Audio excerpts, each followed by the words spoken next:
It's at the Apple in the West Library, and I'm book talking Kim Johnson's new book called The Color of a Lie. So her first two books are realistic. This is historical fiction set in 1955, and it hits on a lot of things in the civil rights movement. But our main character is Calvin, and Calvin and his family are moving from Chicago to a suburb in a small town in Pennsylvania, and they are going to be passing as white. Calvin is not happy about this, but his dad, who had been in the military and been overseas, it's like, hey, we can do this.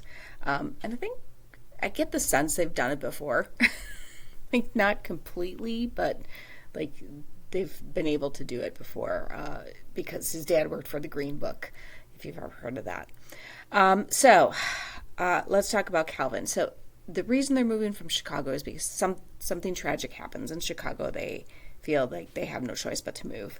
And one of the reasons, like, justifications that the father gives is that Calvin will have a better chance at college if he graduates from this white high school.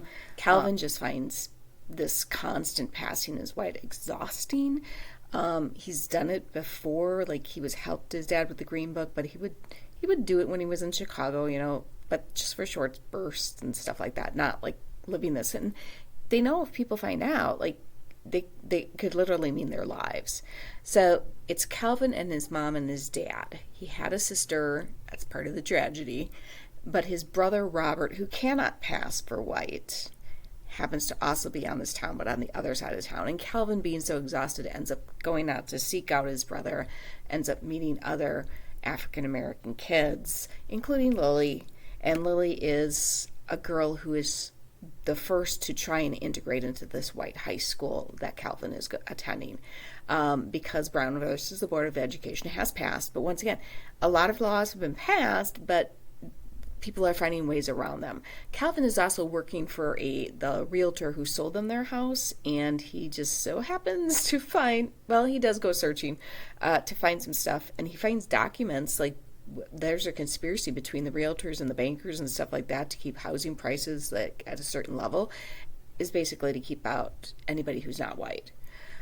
So I found it to be a very interesting book. I absolutely adored her book Invisible Sun, and I'm not sure she's ever going to be able to do another better one than that for me, but I did enjoy this book. It's at a time in the civil rights movement where they're like Brown versus the Board of Education, some of these big things have happened, but things aren't necessarily changing. And there's a hint of Martin Luther King, and things are going to be changing. And right at the end of the book, there's the Montgomery bus boycott has just started. So, like I said, this book deals with a lot of things like passing as white, that we think about the South being segregated, which it was, but there were ways that the North also segregated. And this town that they're living in Pennsylvania is a sundown town, which Appleton, Wisconsin was also a sundown town, which I did not know until the last 2 years. Like, you better get out of town before the sun goes down. There's discussion of Emmett Till murder, and Calvin has some a relationship to that.